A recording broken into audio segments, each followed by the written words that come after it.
Welcome back to our set here at the NFL Experience at the Los Angeles Convention Center. Joining us now, a guy who really was one of the finest receivers of his day. 970 catches, 12,351 yards, six-time Pro Bowler, now an analyst with Inside the NFL. He's Brandon Marshall. Brandon, welcome back. Great to see you. Wow, man. Appreciate that intro. Dang, I forgot about it. You're the original beast, really. The original. The original beast? Yeah, you really are. There's so many beasts now. There is so many. Yeah, that's what I mean, though. That's where I actually was going to go. Right. Like, you were the first receiver I remember going, like, what the hell is this guy? Right. I've never seen a receiver like this. And really, like, I feel like ever since you kind of came into the league, they're growing on trees almost. That's right. Well, you know what it is? It's 7-on-7 football. That's what it is. I mean, for me, I had a unique skill set because I was 6'5", 235 pounds, playing wide receiver. In today's game, that's a tight end, right? Yeah. So, and I was aggressive, and I played that way. I knew my role. I knew what made me different. Yeah. Right? So. You're the only receiver I ever threw the ball to, Mike, where he would turn around and get it, and he was looking to hit somebody. And I was like, because most receivers are just going, let me run away from him or get it down. And he was literally looking like, who can I throw my big hand into and stiff arm him? One of the first things I thought of as you were talking about him being the original beast is the guy we had sitting in that chair a little while ago, Deebo Samuel. Yeah, right. Oh, yes, yes. I mean, imagine what you would have done if they would have decided we're going to put him in the backfield and give him the football and let him go run over some guys. That's right. That's right. Absolutely. I mean, we were lucky enough to train Deebo last year, and I just ran into him actually probably leaving here. Yeah. And he's going to come back down, and he's just special.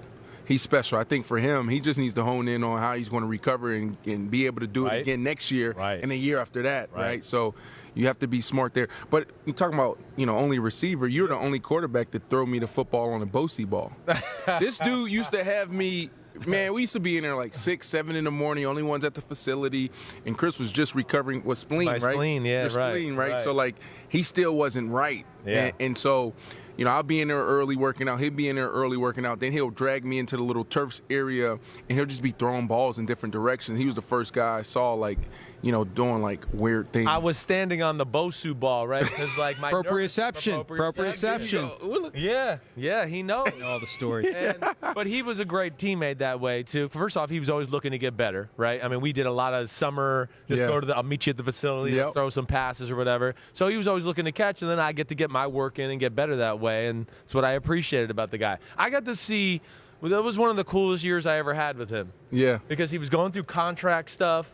He was one of the best receivers in football, if not the best. There was the coaching change. Jay Cutler got traded. We had more drama that year and everything that went on with that year. And they promised him they'd pay him, and they didn't pay you during the year.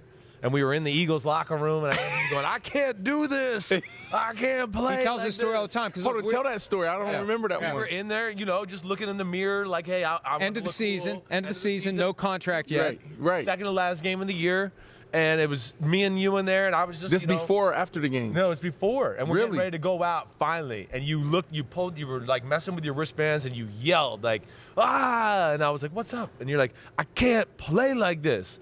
I can't be me knowing I'm about to be a free agent. They haven't paid me. And I just remember going, damn, I felt for you. But also you got to be honest, too, with the people that's watching and listening. Yeah. You were like my sounding board. You really pushed me. But like, how many times you was like, B, calm down, relax. But it's good to have that, though. It's good to have something you can vent to, because sometimes it just makes you feel better to get it out, to be able to articulate it, and then someone can walk you back a little. Well, here's the special thing about Chris, and then also just the family. They all got it. His brother, dad got it, right? It's like relatability. A lot of times quarterbacks, they can't relate. Right, and Chris is one of the special ones where he can lead up, he can lead down, and so to be able to look at me in those moments and say, and I won't use the exact terms, but calm the fuck down. Here we go. Just relax. Right. Back then it was, you were so locked in and so personal, and so for him to be able to pull you to the side, that's exactly what. And I could receive that. I couldn't receive that from anyone else. He was the first guy that was able to say, Brandon, do you not remember what happened last week? Last week you felt the same way. It was the same situation, but look how it ended, right? So he started helping me really critical thinking, right? That's really what it was, is critical thinking and be able to control my emotions in the game, because I was super passionate about being great. I was super passionate about winning. Right. How do you channel that? And we see a lot of wide receivers. We see a lot of competitors struggle with that. Yeah, it's tough. He would come off the sideline, Mike, and his veins would be popping out of his neck. 2 drives, hadn't touched the ball yet, and I could tell, I'm like, oh no, we're going to get a meltdown on the sideline. I could see him coming over. And I'd have to be like, relax. And then he'd catch 9 passes for 800 yards. And then you would walk up to me like, see you dumbass. Chris has told that story, it seems like every year, because we are very pro from the player perspective of guys need to get paid when the window's there, because you only have limited time. Right. And so many fans, even today, and we try our best to push back and get them to understand, because they root for the laundry, they root for the jersey, they line up behind the billionaires instead of understanding that the guys who are out there putting it on the line every week need to get fairly compensated, because they only get to do it for a little bit of time. You get to own the team for 50 years if you live that long. That's right. You get to play for 5, 10, 15 if you're lucky. So that story's come up at least once a year, because there's always a guy that we say, hey, folks, get off this guy's back and let this guy get paid. Don't get mad at him. Get mad at the people who aren't paying him fairly. Right. That's right. That's right. That's such a good conversation to have. I mean, look at Chris Godwin, right? You know, it's a brutal sport. Yeah. You know, it's awesome. I love playing the game, but at the end of the day, it's brutal. Chris Godwin takes a 1-year deal, and then he blows out his knee. Now, are we going to see Chris Godwin go get, you know, $18 million a year? $18 a year? I know. I don't think so. I don't think so. Now now he's in a bad position. You know, it's too much risk for the player. That's why whenever you have an opportunity to sit at the table, get a deal done, you do that, and that's a good deal. A good deal is where, you know, it's fair to the team and it's fair to the player, but you can't have one side taking all the risk. Yeah, no doubt about it. You know, all right. You're the man, first off. You went through, early, struggles, mental health. You're one of the leaders in that conversation. And then, dude, your podcast, I Am Athlete. Yeah. I mean, it's awesome. Are you going to come on? Are you going to invite me? Please. You know what I mean? That would be legendary. So it will be. I would love to. I'd love to. I might do some things on that pod. Let's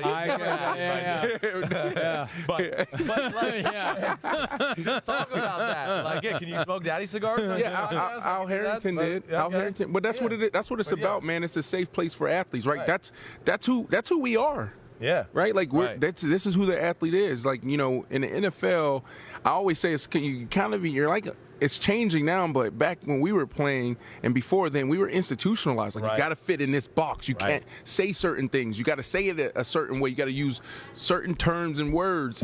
You got to dress a certain way.